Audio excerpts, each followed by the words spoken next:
The dust motes danced in the slants of morning light, each one a tiny, carefree soul oblivious to the gravity of the day.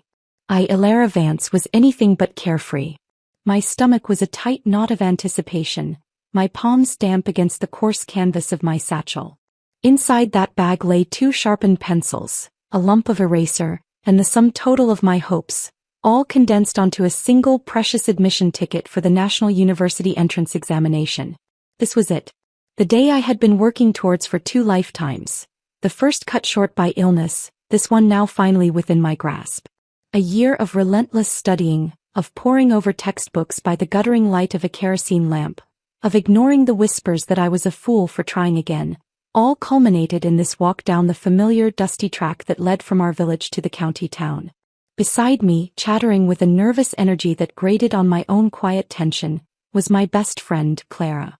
Do you think they'll ask about the economic policies of the Tang dynasty? I dreamt about tariffs last night, Alara. Tariffs. My brain is boiling over. I offered a faint smile, my eyes scanning the path ahead. The woods on either side were deep and shadowed, a place of childhood games and, for me now, a looming sight of personal catastrophe. It was here 1 year ago that my life had veered catastrophically off course. Not today, I promised myself. Today I walk straight past this spot and into that examination hall.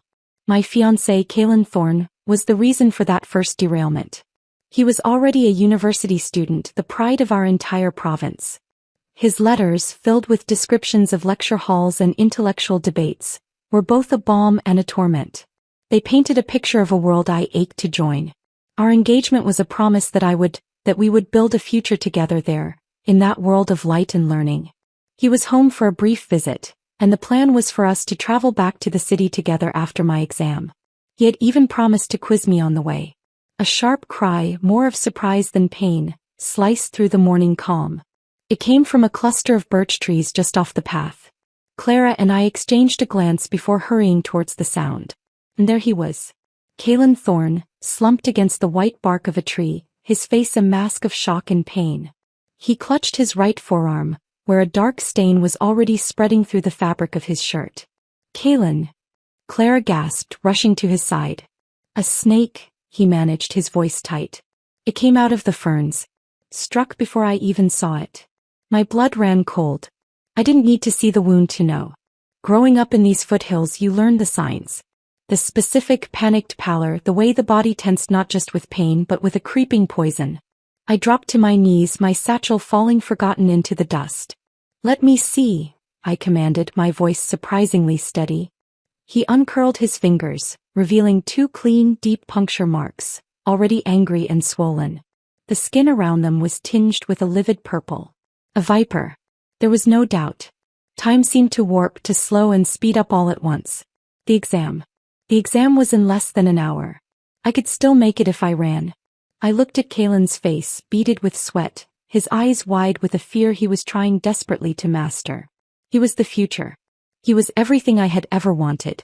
And in that moment the girl I was, the girl who loved him, who believed in duty and sacrifice, made her choice. Clara, hold his arm steady, I ordered, my voice low and urgent. Alara, what are you? She began, but I was already bending my head. The taste was foul, metallic blood, earth, and something else, something bitter and alien that coated my tongue and made me want to gag. I sucked hard at the wound, spitting the vile mixture onto the ground. Again and again I repeated the process, my head beginning to swim, my jaw aching with the effort. Kalen groaned, his body trembling. Clara watched, her face a pale moon of horror. When I finally sat back, dizzy and nauseous, the immediate frantic danger had perhaps passed, but the greater one remained. He couldn't walk. The venom was taking its toll. We have to get him to the hospital, I said, my voice hoarse. The exam, Clara whispered, her eyes darting towards the town. The hospital, I repeated, the words feeling like stones in my mouth. I looked at the path leading to my future, then at the man I loved who was now depending on me for his. There was no choice. Not really. Somehow with Clara's help we got him upright. He was heavy, his muscles already turning to lead. I took most of his weight on my back, my legs buckling under the strain. My satchel with its admission ticket lay in the dust. I didn't have a free hand to retrieve it. I left it there, a tiny insignificant marker of a dream abandoned. The walk to the county hospital was a blur of agony. Every step was a battle against gravity and my own screaming muscles. The sun climbed higher, beating down on us. I could feel the precious minutes of the exam ticking away, each one a small death. Kalen drifted in and out of consciousness, his mumbled words nonsensical. Clara, for her part, was mostly silent, a silent, shocked witness to the unraveling of my life. At the hospital there was a flurry of activity. Nurses took Kalen from me, laying him on a gurney. I stood in the hallway, covered in dust and sweat, my dress stained, my body trembling with exhaustion. A doctor emerged some time later, his expression grave but reassuring. "You got the bulk of the venom out," he said. "It bought him critical time. He's stable. He'll make a full recovery thanks to you." The words should have been a comfort. They were a verdict. He would recover. I would not. In the days that followed, as Kalen slept off the poison and began to regain his strength, a different kind of sickness took hold of me. My throat, raw from the venom I'd ingested, began to swell shut. It was a terrifying sensation, the slow, inexorable closing of a passage I had always taken for granted. When the acute swelling finally subsided, after treatments that left me weak and drained, I discovered the permanent damage. My voice was gone. The most I could manage was a painful, airy whisper, a ghost of sound that cost me immense effort and left listeners straining to understand. Then came the final crushing blow. A specialist called in from the city sat me down after a series of invasive examinations. His face was kind, his words careful. "The toxin," he explained gently, "it has caused significant scarring internally. I'm so sorry, Miss Vance. It is highly unlikely you will ever be able to bear children." The world went silent, and not just because I could no longer speak. It was as if all color and sound had been leached from the universe. I was a ghost, a hollow shell. I had sacrificed my future on the altar of a single moment, and the price had been my voice, my motherhood, my very self. Kalen's family, the Thorns, were initially effusive in their gratitude. His mother, Serafina, wept and held my hands, calling me her brave, selfless girl. His father, Alistair, declared me a heroine. Their gratitude felt like a cage. Our engagement, which had been a promise of a shared future, was now a debt to be repaid. The wedding was a quiet, rushed affair, devoid of the joy that should have accompanied it. It felt less like a beginning and more like a funeral for the person I had once been. I moved out of my parents' old cottage and into the Thorn household. While Kalen returned to the university, I stayed behind. I became the caretaker, the daughter-in-law, the mute shadow. I tended to Serafina's delicate health and Alistair's bad temper. I managed the household accounts, I cooked, I cleaned. I poured every ounce of my stifled ambition into Kalen's success. His good grades were my victory, his letters my window to the world I had lost. Life was a relentless, silent grind. The villagers' initial admiration curdled into pity, and then into a kind of disdain. I was a cautionary tale. The girl who had gambled everything on a man and lost. I endured the sidelong glances, the whispered conversations that stopped when I entered a room. I told myself it was for love. I told myself that my sacrifice had saved a life, that it had meaning. I built a fortress of duty around my broken heart and lived within its walls, waiting for the day Kalen would finish his studies and come home for good. Then I thought our real life would begin. I was building a foundation for us, or so I believed. I was merely polishing the chains that bound me, unaware that he was already forging the key to my final, absolute destruction. 5 years. 5 years of silence. 5 years of servitude. 5 years of watching the seasons change from the window of a house that never truly felt like a home. I had become proficient in the language of gestures and written notes. My world had shrunk to the dimensions of the Thorn property, its rhythms dictated by Serafina's migraines and Alistair's moods. Kalen's visits home were brief, dazzling interruptions, bursts of city energy and intellectual chatter that left me feeling more isolated than ever when he departed. He spoke of his professors, his friends, his ambitions, and I would listen, a silent, smiling statue, my own mind screaming with unasked questions and unshared thoughts. The letters were my lifeline, but even they began to change. They grew shorter, less frequent. The passionate descriptions of lectures were replaced by vague mentions of being terribly busy. He started talking about a friend, a fellow student named Clara. My Clara. He wrote how helpful she was, how she understood the pressures of university life in a way he couldn't explain to someone who hadn't been there. A cold dread, sharp as a shard of ice, began to form in the pit of my stomach. But I dismissed it. I was his wife. I had saved his life. We had a history, a bond forged in a moment of crisis. Then the letter came. It was thick, official. Kalen had graduated. Not just graduated, but with the highest honors. He had been offered a junior professorship at the university itself. It was a staggering achievement, a triumph. Serafina wept with pride. Alistair puffed out his chest, boasting to anyone who would listen. And I felt a fragile, desperate hope unfurl within me. This was it. The reward for all the years of patience. He would come home now a successful man. He would send for me and I would finally leave this village and its ghosts behind. I would take my place beside him, not as his silent caretaker but as his partner. I threw myself into a frenzy of preparation. I scrubbed the house until it shone, airing out rooms that had been closed for years. I spent the last of my personal savings, the small inheritance from my parents I had guarded so fiercely, on fabric for a new dress.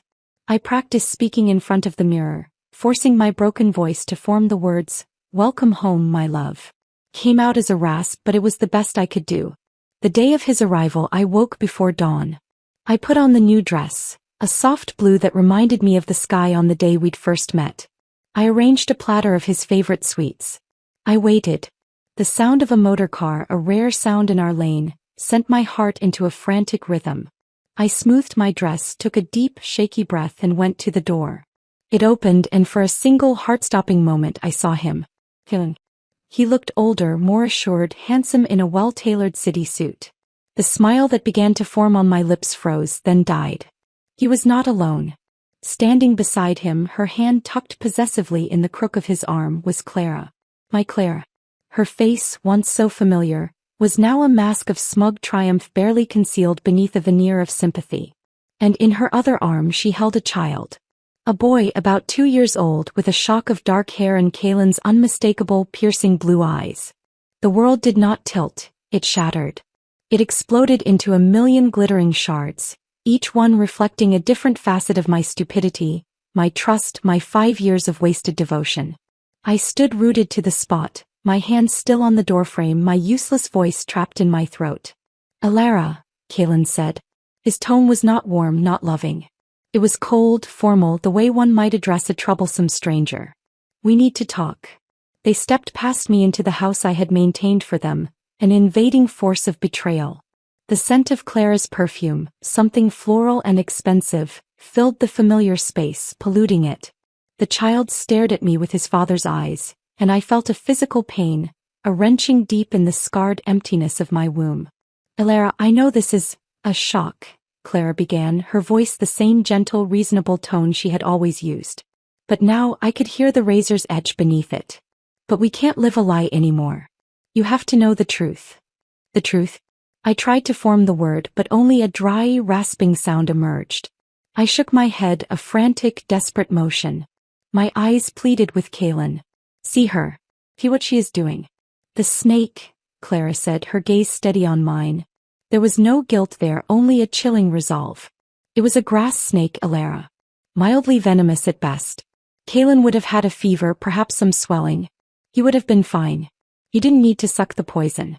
You didn't need to miss your exam. No. It was a lie. A vicious, terrible lie. The doctors had confirmed it was a viper. They had praised my quick thinking. I looked at Kalen, begging him with my eyes to refute her, to defend the sacred story of our bond. He wouldn't meet my gaze. He stared at a point somewhere over my shoulder, his face a hard mask. "It all makes sense now, Alara," he said, his voice flat. "The timing. The dramatic sacrifice. I should have seen it. I married you out of pity and you've been clinging to me ever since." The words were physical blows, each one landing with brutal precision. Pity. Clinging. He reached into his jacket and pulled out a folded document. I didn't need to see it to know what it was. "I want a divorce," he said. A sound tore from me then, a raw, guttural croak of pure, unadulterated anguish. It was the sound of my soul breaking. My legs gave way and I crumpled to the floor at his feet.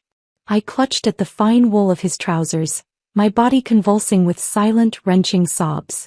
5 years of silence, of service, of love, all poured out in this wordless, desperate plea. Clara knelt beside me, but it was not a gesture of compassion. She put her face close to mine, so close I could see the fine powder on her skin, the calculating coldness in her eyes. Her voice dropped to a venomous whisper meant only for me. I'm sorry, Alara, but I can't let him be deceived by you anymore. I scrambled away from her, my back hitting the leg of a chair. My vision blurred with tears. I turned my pleading eyes to Serafina and Alistair, who had come into the room, drawn by the commotion. Mother? Father? My eyes screamed. Please. You know me. You know the truth.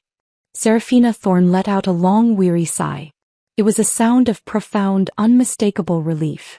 It's for the best, Alara, she said, her voice crisp and final. We've long thought of you as a burden. A barren woman who can't even speak. You were never worthy of our son. The final betrayal.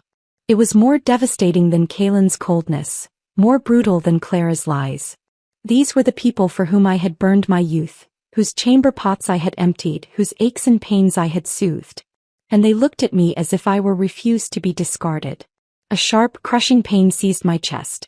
It was a physical manifestation of the heartbreak, a vice tightening around my heart.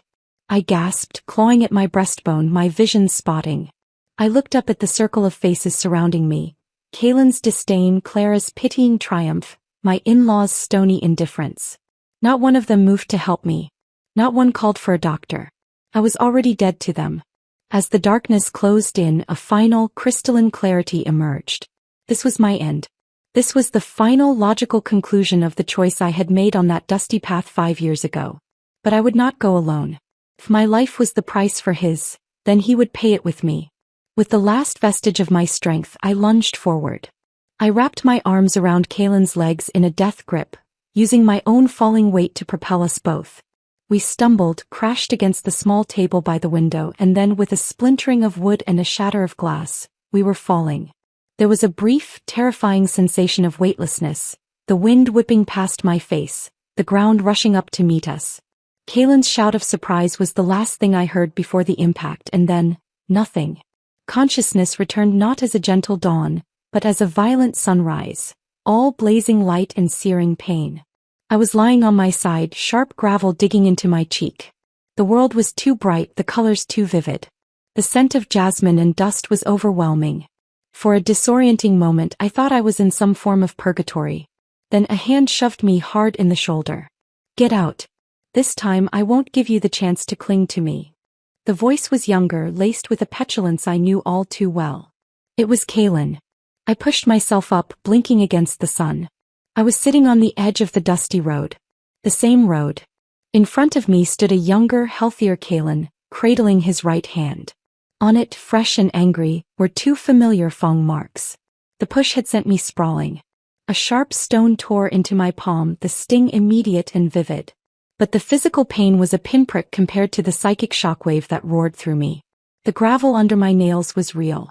The heat of the sun on my neck was real. The panicked thumping of my heart was real. This was not a dream. This was not death. I was 20 years old again. It was the day of the exam. The day I had thrown my life away. I was reborn. Memories of my previous life, the sacrifice, the silence, the betrayal, the fall, flooded my mind, a searing torrent of regret and rage that threatened to drown me. I looked at Kaelin, at his handsome, scowling face, and a hatred so pure and so absolute filled me that I wanted to launch myself at him, to scratch his eyes out, to repay every moment of pain 100-fold.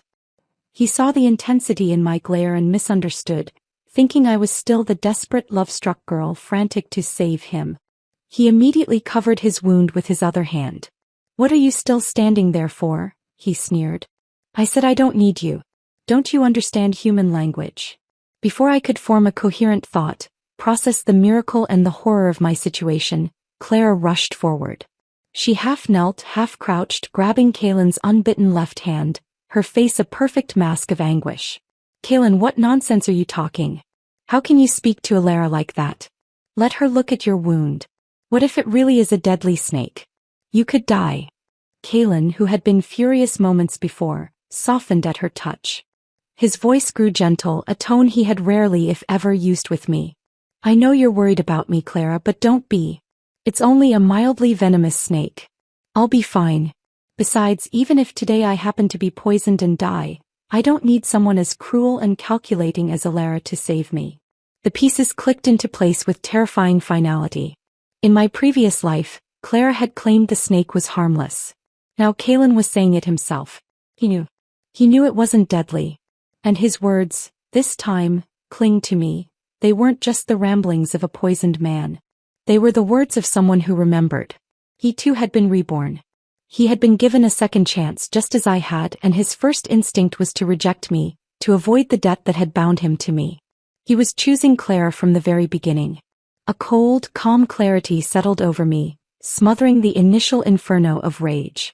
The frantic, love-struck girl I had been was gone, incinerated in the fall from that window. In her place was a woman who had already lived through the consequences of this moment. I looked at the wound on his hand. It was swelling, the skin around it already darkening, the telltale signs of necrosis beginning. It was not a mild bite. He was lying where he was a fool. Slowly, deliberately, I rose to my feet, brushing the dust from my clothes. The motion felt foreign, the body I inhabited younger, stronger, unbroken. He had said he didn't need me. He had spat the words in my face. Fine. I would grant him his wish. Fine, I said, and the sound of my own voice, my beautiful, whole, unbroken voice, rang clear and strong in the morning air. It was a sound I had not heard in 5 years. It was the sound of my freedom. Then I won't worry about it. I turned to leave. My satchel was on the ground. My admission ticket was inside. My future was waiting. Alara, you can't. Clara cried, her performance shifting up a gear. She grabbed my arm, her grip surprisingly strong. Kalen is your fiancé, your future husband. You can't just ignore him. If you walk away, he could die. I found her theatrics both ridiculous and transparent. I looked at her hand on my arm, then back at her face. You've got it backwards, Clara, I said, my tone cool and measured. It's not that I don't want to save him.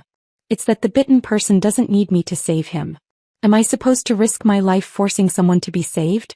Wouldn't that just demean myself? Clara looked flustered, her eyes darting behind me. What he's saying now is probably because he's been poisoned and isn't thinking straight. You shouldn't pick a fight with him. I let out a cold, sharp laugh. The sound startled both of them. Clara, I'm not a doctor. If you're sure he's been poisoned, you should take him to the hospital. Don't beg me. I don't know how to detoxify. I don't have any miracle remedy on me. She froze for a moment, her plan momentarily derailed.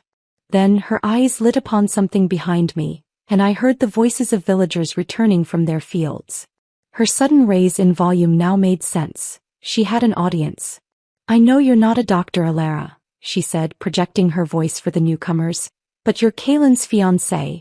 You have to help him suck the venom out. Are you really going to stand there and watch Kalen die? He's the only college student in our region. The villagers, drawn by the drama, began to murmur. That's right, Alara, one of the men said, his tone censorious. He's your fiancé. At least try some first aid. A woman added, you can't just leave him even if he's a stranger. And he's your fiancé. If you really don't care, that's too harsh. Another voice, laced with suspicion, chimed in. Do you want to be the only one from here to go to college so you'd let your fiancé die on purpose? They were trying to corner me, to use public opinion as a cudgel to force me back into my old sacrificial role. But I was no longer their pawn. I was a player who knew the end of the game. I turned to face the small crowd, my expression shifting to one of pained reason and humiliation. You've misunderstood, I said, my voice trembling with just the right amount of hurt. Just now, I really did mean to give Kalen first aid, but he refused and said he'd rather die than have me help him. There's nothing I can do.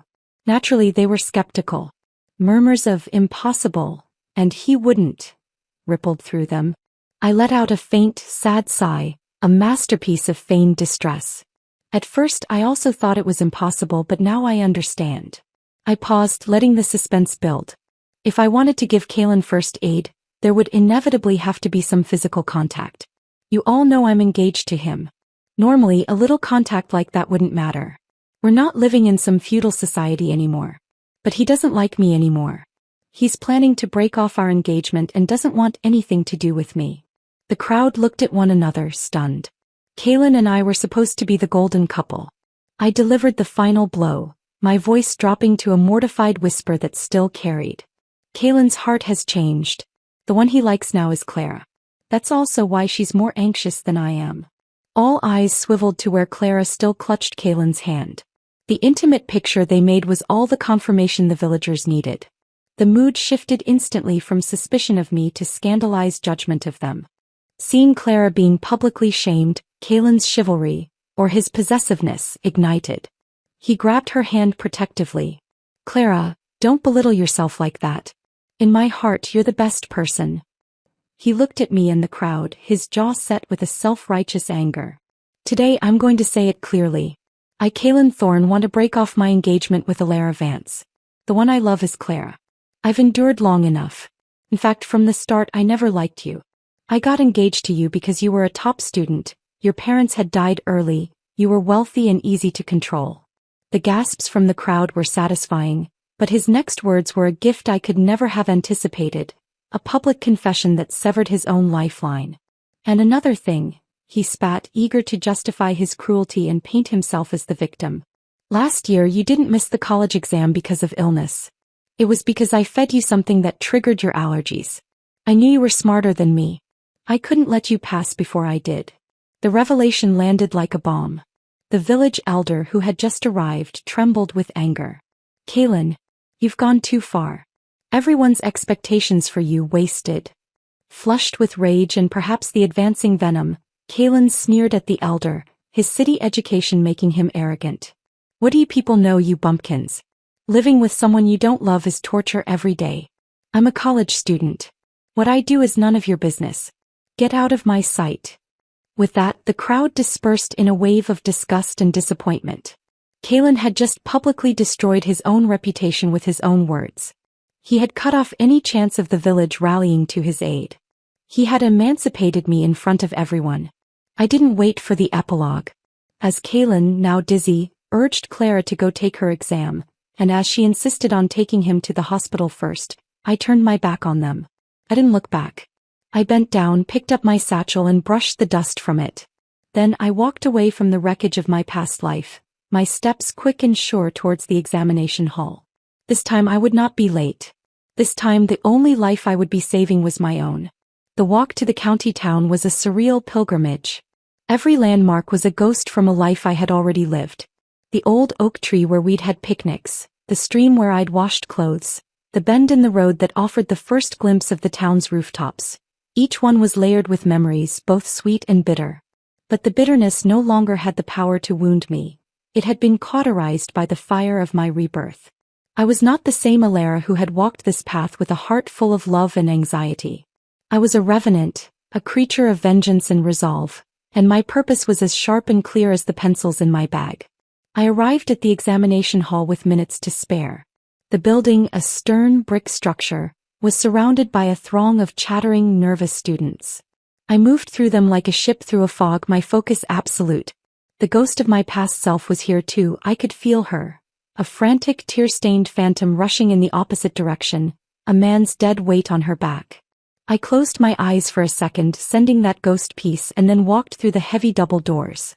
The room was vast and silent, filled with the scent of old wood, ink and sweat. Rows of wooden desks faced forward. I found my assigned seat, my heart pounding not with fear, but with a ferocious, almost holy purpose. The proctor passed out the papers, the rustle echoing like the turning of fate's page. I looked down at the first question, and I smiled. It wasn't that the questions were easy. It was that I had done them before. In my previous life, trapped in my silent, servile existence, my only solace had been my books. My mind, once sharp and hungry, had been a caged bird. Every year when the new national exam papers were published, I would get a copy. I would sit at my kitchen table long after the Thorns were asleep, the house silent except for the ticking of the clock, and I would work through every problem. I had written every essay, solved every equation, memorized every historical date. I had taken this damned exam, alone and in silence, over 20 times. The knowledge was etched into my mind by years of regret and disciplined repetition. The formulas, the literary analysis, the philosophical arguments, it all flowed from my pen as if guided by the ghost of my own lost potential. I worked methodically, carefully, the scratch of my nib the only sound in my world. I was not just taking a test, I was performing an exorcism. I was reclaiming a soul word by word, calculation by calculation. Each completed answer was a brick in the foundation of my new life. A life built not for someone else but for myself. Halfway through the allotted time I laid my pen down. I was finished. A quiet, profound satisfaction settled in my chest. But I wasn't careless. I wasn't overconfident. This was too precious. I spent the remaining hour meticulously checking my work, going over every character, every step of the logic. When the final bell rang, a sound that had haunted my dreams for years, I handed in my paper with a sense of profound, quiet finality. A chapter had closed. A new one was beginning. As I stepped out of the hall, blinking in the afternoon sun, the world seemed brighter, the colors more saturated. The chatter of other students washed over me, a sound of shared relief and anxiety. I suddenly remembered Clara. I scanned the crowd, but her familiar face was nowhere to be seen. She had never made it to the exam. A grim satisfaction settled in my stomach. It seemed her gallant rescue mission had taken longer than anticipated, or perhaps the consequences of her choice were already beginning to unfold. I didn't linger. I didn't rush back to the village to gawk. I went home, to my home, the small, sturdy cottage my parents had left me, which I had so foolishly abandoned to live with the Thorns after the wedding. It was dusty and quiet, filled with the ghosts of my childhood, but it was mine. For the first time in what felt like an eternity, I slept a dreamless, peaceful sleep, lulled by the silence that was now a comfort, not a prison. The next few days were a blissful, stolen interlude. I tended my overgrown garden, the feel of the earth on my hands a grounding, joyful sensation. I read books for pleasure, not for escape. I cooked simple meals for one and savored the sound of my own voice humming in the empty rooms. The peace was a fragile thing and I knew it wouldn't last. The storm I had walked away from was still brewing, and it would inevitably seek me out. The knocking, when it came, was frantic, imperious. I opened the door to find Seraphina and Alistair Thorne, their faces pale and twisted with a panic that was undercut by the habitual anger they directed at me. "There you are," Seraphina shrieked, her voice shrill. "Where have you been hiding? Something terrible has happened to Kaylin. Come with us to the hospital now." I feigned wide-eyed confusion and concern. I said nothing, simply nodded and followed them. I had no intention of helping, but I had every intention of witnessing the consequences of their son's choices and of Clara's inaction. The county hospital smelled of antiseptic and despair, a smell I knew all too well. We arrived just as Kaylin was being wheeled out of the operating room. He was unconscious, his skin a sickly gray wax. But he was alive. My eyes went immediately to his right arm. Or rather, to the heavily bandaged stump where his right arm used to be, the sleeve of the hospital gown pinned neatly over it. So that was it. The venom, left to its own devices, had done its destructive work. He had chosen a path that led directly to this moment. His mother wailed, a raw, animal sound of grief, and threw herself at the surgeon. "What's wrong with my son? What have you done to him?" The doctor, a tired-looking man with kind eyes, patiently extracted his arm from her grip. "Ma'am, I understand how you feel, but I have to explain clearly.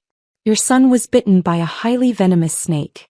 In theory, if he had received immediate first aid, suction, a tight bandage, and been brought here quickly, we might have saved the limb. However, he received no treatment, arrived late, and the physical exertion of the journey accelerated the venom's spread through his system. The tissue necrosis was too severe, right down to the bone. We had to perform an emergency amputation to save his life." His mother nearly fainted. Alistair caught her, his own face ashen. Then, as if on a shared silent cue, both of them turned to glare at me, their eyes full of a venom more potent than any snake's. Before they could speak, Clara emerged from a shadowed corner, her face streaked with tears, her dress stained and rumpled. She pointed a trembling finger at me, her performance beginning anew. "It's all because of her. It's Alara's fault. She did this to Kaylin." I didn't flinch. I simply looked at her, my gaze cool and steady, a rock against which her hysteria broke. "Clara, how can you spout nonsense like that? Maybe you two don't know, she cried, turning to the thorns, playing to her intended audience. This morning we ran into Kalen. He was already bitten. And Alara, she just abandoned him and went to take her exam. If I hadn't brought him here, he might have. She didn't need to finish. Seraphina and Alistair, desperate for a target for their pain and rage, had found their villain. They descended on me, their fingers jabbing the air like daggers. You wretched girl. Alistair roared. How could you? He's your husband. His arm is gone because of you. You will pay for this. You will take responsibility. I let their vulgar insults wash over me.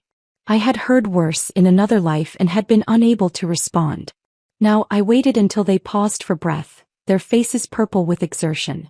So after all this fuss, I said, my voice quiet but cutting through the hospital corridor's hush, it's just about my money, isn't it? I looked from one to the other, my expression one of pure contempt. You have no shame. Kalen is your son, not mine. Why should I be the one to pay? The shock on their faces was priceless. I had never ever talked back to them before. I had been the silent, obedient daughter-in-law. To tell the truth, I continued, my tone calm and conversational, I don't intend to pay this bill. I don't even need to explain myself, but I will make something clear. As I ran into Kalen. He was bitten. And he firmly, explicitly refused to let me help him. He said he'd rather die than have me save him. He said he loved Clara. So if you want someone to blame, look to the one he chose. Look to the one who was with him, who held his hand and had every opportunity to suck the venom out herself but didn't. The responsibility isn't mine. I turned and pointed directly at Clara, who took a step back. It's hers. Clara froze, her eyes wide. What does this have to do with me? I don't know anything about snakes. I was the one who brought him here. His condition was this serious, I pressed, my voice even and relentless. On the way here he must have been short of breath, dizzy, fading in and out. Right, Clara? She hesitated, caught in the trap, then nodded, playing the brave martyr. Yes. It was terrible. I had to struggle, I had to support him the whole way. If it hadn't been for me. If it hadn't been for you not sucking the venom out immediately, I interrupted, my voice rising to a clear, carrying pitch, he wouldn't have lost his arm. Isn't that right? The trap snapped shut. Are you crazy? She blurted out, her mask of self-sacrifice slipping completely to reveal the selfish core beneath. If I had sucked it, I'd have been poisoned myself. Silence. Absolute, dead silence in the hallway. Her hand flew to her mouth, her eyes wide with horror, but it was too late. The truth was out. She had valued her own safety, her own comfort, over Kalen's limb. Over his future. The thorn's fury, so recently directed at me, swiveled and descended upon Clara with the force of a hurricane. Seraphina lunged at her, screaming, You selfish little witch. You let my son be crippled. Alistair was right behind her, his shouts adding to the din. As they descended into a chaotic, screaming scuffle, nurses rushing to intervene, I turned and walked away. I didn't look back. The sound of their chaos, the proof of their own rotten foundations crumbling, was the sweetest music I had heard in either of my lifetimes. I walked out of the hospital, out of their drama, and into the clean, free air of my own reclaimed future. The following week, the village was a ferment of gossip. I was its calm, quiet epicenter, staying within the sanctuary of my own home, tending my garden and waiting. I knew they would come.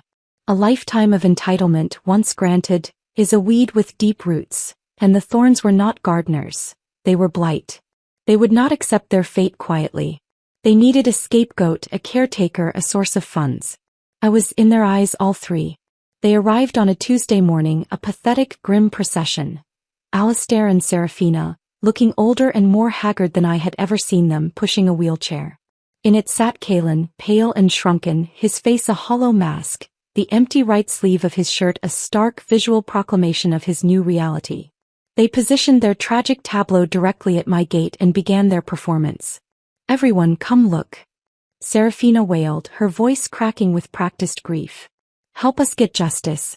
This girl Alara, she's not even human. She ruined our son. She made him lose an arm. How is he supposed to live now?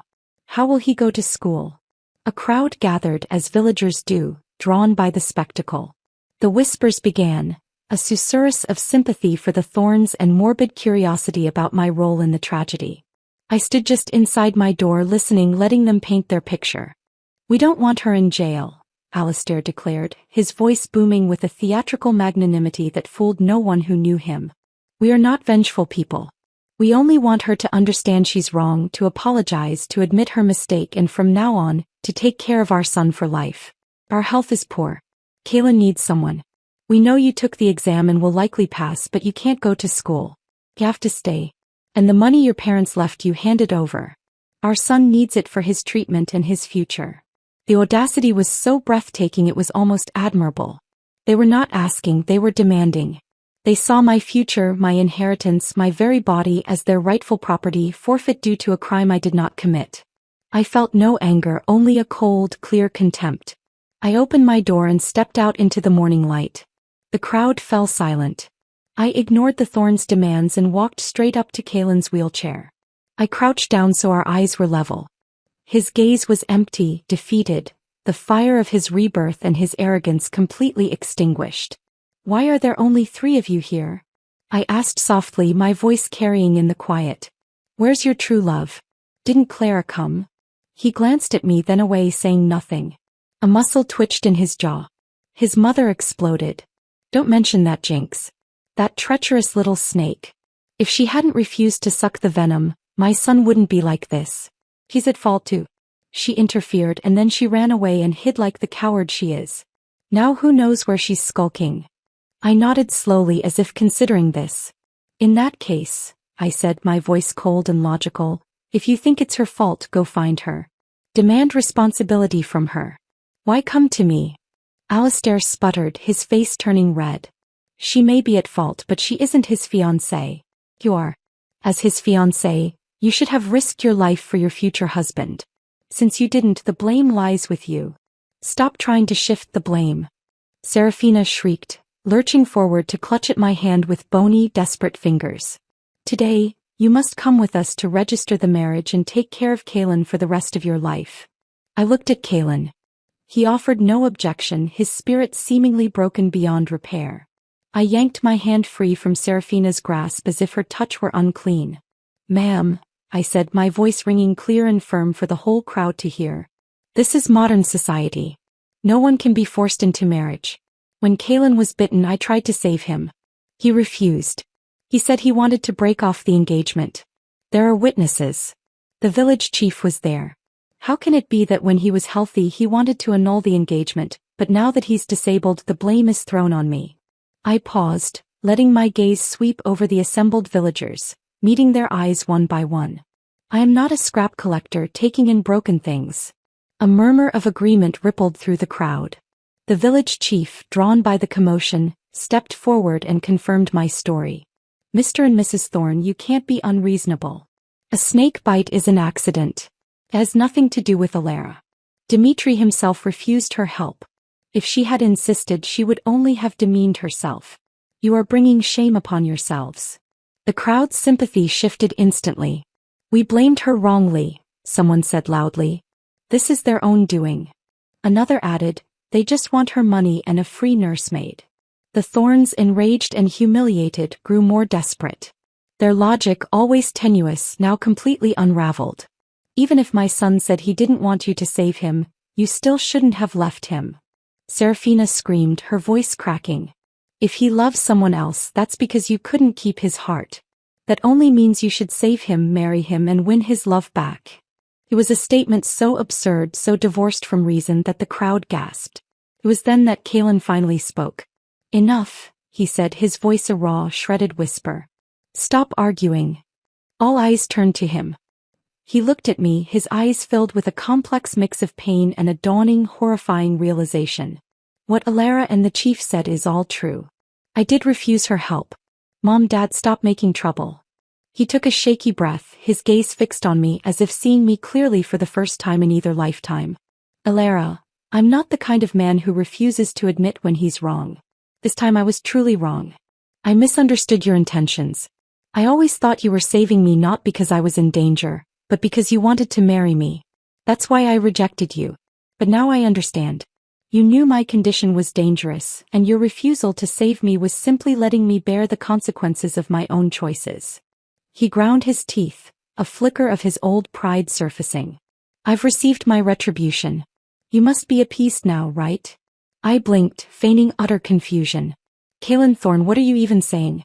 I don't understand a word of this. He hesitated, then forced the words out, a desperate last-ditch attempt to reassert control. I've already apologized. They say a prodigal son who returns is worth more than gold. So, I want to rekindle what we had. I want to marry you. Once we're married, I'll treat you well. I'll let you go to college. The sheer, unmitigated gall of it left me speechless for a moment. Then a laugh, cold and sharp and utterly devoid of warmth, escaped my lips. A prodigal son returning is worth more than gold? Do you really think you're some kind of treasure? College is something I'll pursue if I want to, not because you let me. And aside from the fact that you've now lost an arm, just your own admissions, that you never loved me, that you stayed with me for my money, that you made me miss last year's exam, are enough for me to hate you for the rest of my life. How could I possibly rekindle anything with you? I took a step back, my voice firm and final, a judgment delivered. I, Ilara Vance, would rather stay single for the rest of my life than have anything to do with a man like you. The rejection shattered the last of his composure. The mask of contrition fell away, revealing the bewildered, entitled boy beneath. How can this be? He stammered, truly baffled. You loved me so much. You risked your life for me. You became mute. You wore yourself out for me and my parents. How can you say you won't marry me? In this life I haven't cheated.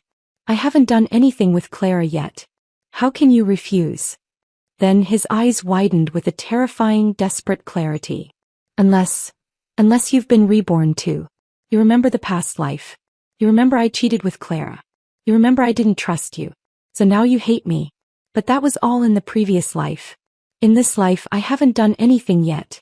And besides, in the last life, it was you who caused my death. Even if you were reborn, you should feel guilty toward me, not resentful. How can you still hate me? The crowd fell into a stunned, bewildered silence. Reincarnation? Past lives? They stared at him as if he had grown a second head. The venom they clearly thought had addled his brain. I didn't confirm or deny it. I simply laughed again, a sound of pure, unadulterated scorn. You must still have snake venom in your brain. You're talking nonsense. I turned to his horrified parents. Sir, ma'am, I think you'd better take Kalen to a psychiatric hospital. Don't let a madman run around outside embarrassing you further. The crowd, released from its shock, erupted in nervous laughter. The spell was broken. The Thorns, mortified beyond endurance, hurriedly scolded their raving son and began to wheel him away, his desperate, fading pleas about past lives marking their retreat. I turned, walked back into my house and slid the heavy wooden bolt shut. The solid thunk was the closing of a tomb on my old life.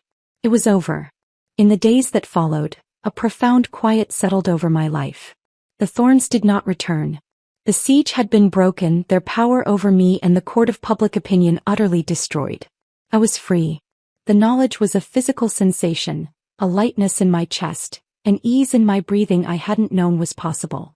I spent my days in productive solitude, preparing for the future I was now certain awaited me. My acceptance letter arrived on a day of soft summer rain. It was from the University of the North, a prestigious institution far from the shadow of these mountains and their painful memories.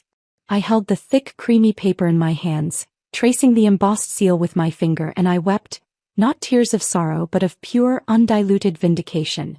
It was real. It was mine. The village grapevine, however, never rests. I learned that the Thorns' fury, with no other outlet, had shifted entirely onto Clara Carter and her family. Having lost their primary target, me, they needed someone to blame, to punish, to pay. They became a constant, wailing presence outside the Carter household, a living embodiment of accusation. They demanded compensation for Kalen's lost arm, for his ruined future. They screamed that Clara was a murderer by inaction, that she had seduced their son and led him to ruin. The Carters, initially defensive, soon found their resolve crumbling under the relentless assault. Clara's father was a proud man, but he was not equipped to handle the daily theatricals of grief and rage the Thorns performed on his doorstep. The social pressure became immense. Their daughter was now a pariah, the other woman who had let a man be crippled. No other family would consider her for marriage. Her future was as ashes. I heard the stories from a neighbor who took a morbid delight in keeping me informed. They negotiated for days, she said, her eyes wide. It was like a business deal. The Thorns wanted money, of course, but more than that, they wanted a caretaker for Kalen. They said Clara had ruined him so she could damned well look after him. A deal was struck. The details were murky, but the outcome was clear. The Carters agreed to the marriage. It was a transaction pure and simple. They would provide a small dowry, and in exchange the Thorns would take their soiled daughter off their hands, and the public harassment would cease.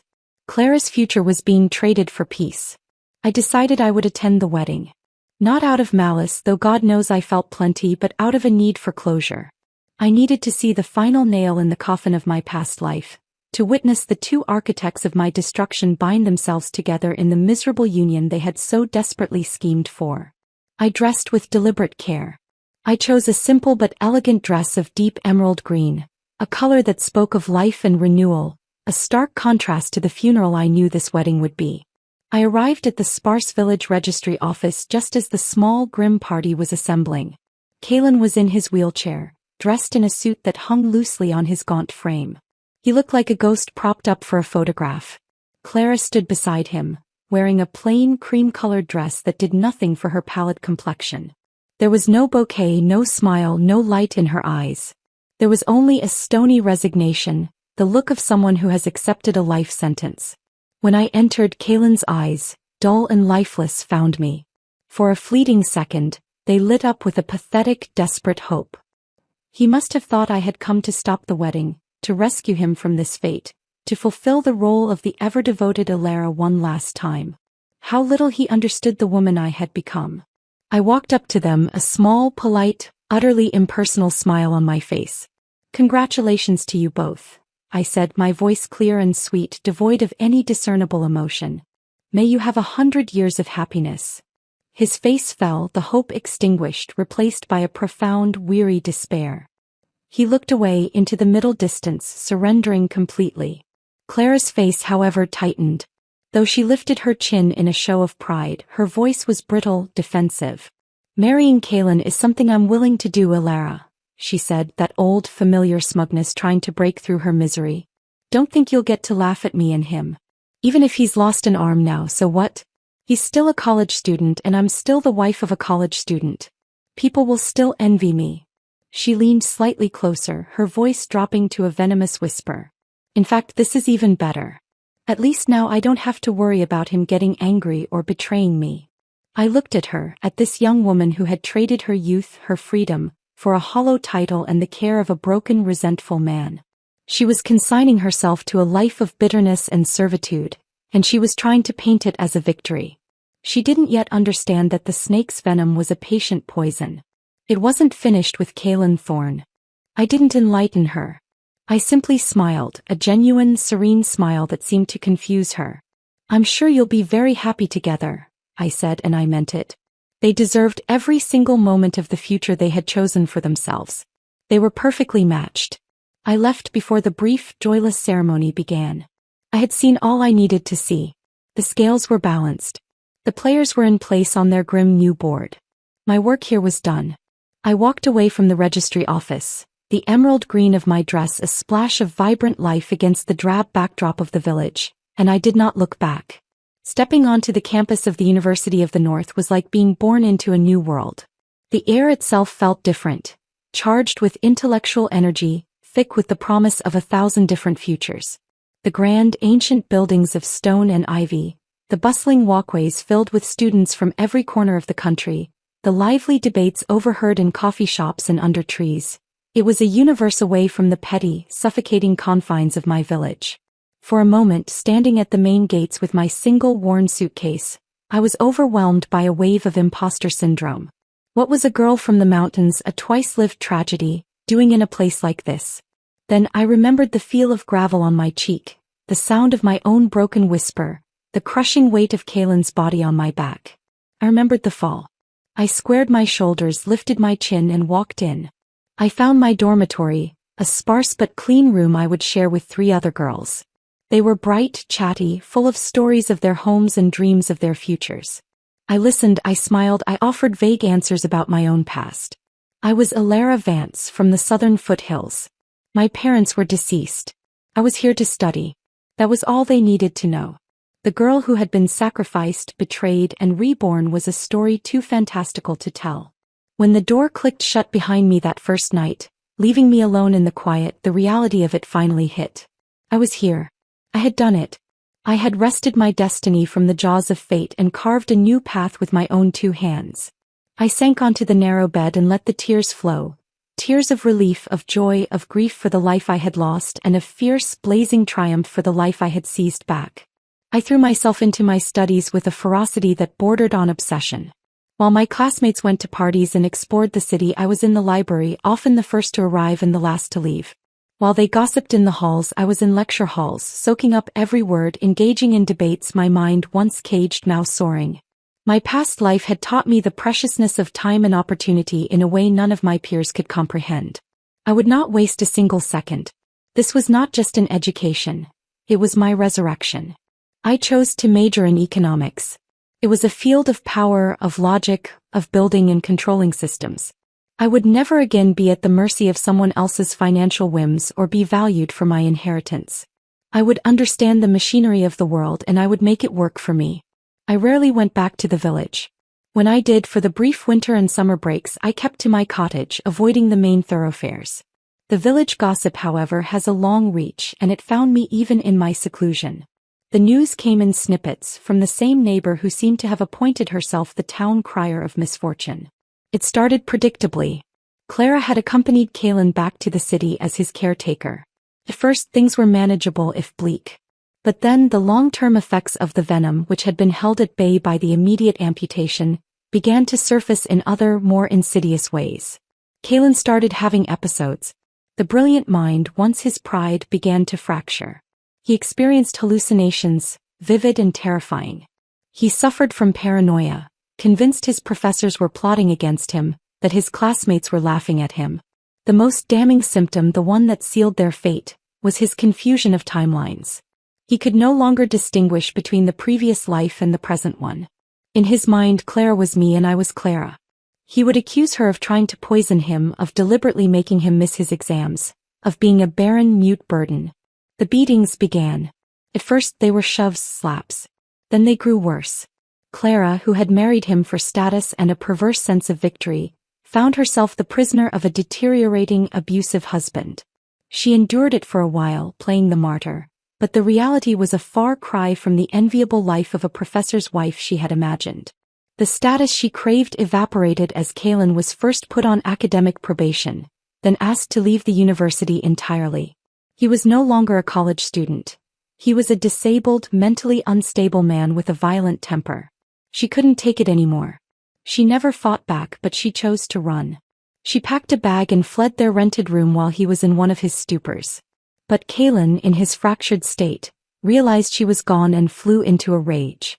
He chased after her, his mind a storm of past and present betrayals. The exertion, the rage, the poison still lingering in his system, it was too much for his damaged heart. He collapsed in a back alley, unnoticed. No one realized he was missing for days. A landlord, concerned about the unpaid rent, went to his room. He found Kalen Thorne on the floor, cold and stiff. He had been dead for at least 3 days. The official cause was heart failure, complicated by systemic toxicity from the old snake venom. The news, when it reached the village, nearly killed his parents from shock. Grief-stricken and vengeful, they blamed Clara. They lay in wait for her outside the Carter family home, where she had returned in shame. Old grudges and new hatred erupted at once. The details were murky, told in hushed, horrified tones. There was a fight, a struggle near the well. Some said Alistair had a knife, others said Serafina pushed her. The end result was the same. The Thornes and Clara Carter were all dead. A tragedy of mutual destruction, a fire that consumed everyone it touched. I stood in my quiet kitchen, listening to the neighbor recount the tale with macabre relish, and I felt a profound, echoing silence. No schadenfreude, no sense of victory. Just a vast, empty stillness. The nightmare that had haunted 2 of my lifetimes was finally, truly over.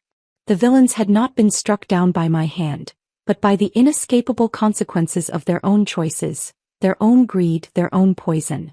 The universe had balanced its own books. They were gone. And I was free. Truly, completely free. With the ghosts of my past finally laid to rest, my life began in earnest. I graduated at the top of my class, my name spoken with respect by esteemed professors and ambitious peers alike. The mute, barren girl from the mountains was now Alara Vance, BA in economics with first-class honors, with a future shimmering with a potential that was entirely my own. I took a job in the capital, a vibrant, modern city a world away from the shadows of the foothills. I found a small, sunlit apartment and filled it with books, with plants, with the quiet peace I had craved for so long. I built a life for myself, a deliberate, orderly life. I made a few careful friends, intelligent, independent women who knew nothing of my history. We discussed politics, literature, and our careers. I learned to enjoy my own solitude, to cherish the sound of my own laughter echoing in the empty rooms. It was not a lonely sound. It was the sound of wholeness. I never married.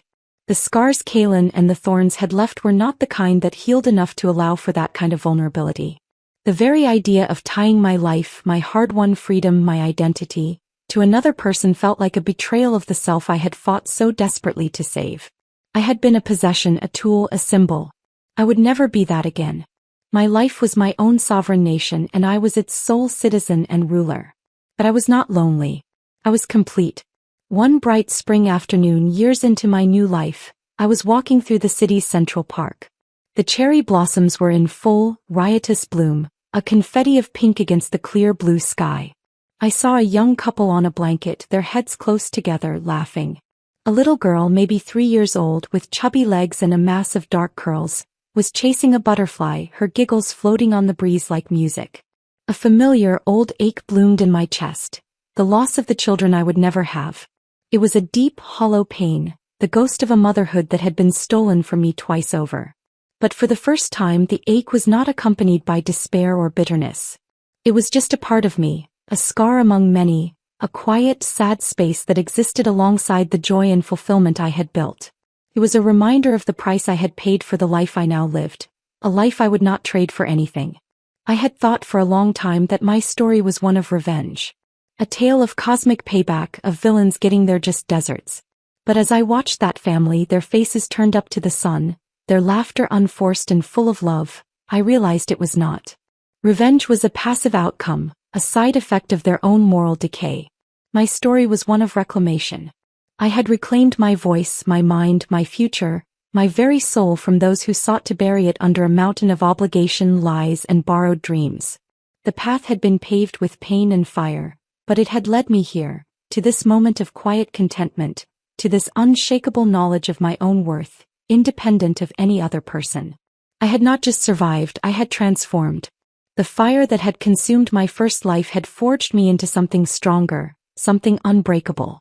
I turned from the happy family and continued my walk, the sun warm on my face, the path stretching out before me. The past was a closed book, its lessons learned, its ghosts pacified. The future was an open road, winding into a horizon I was eager to explore on my own terms.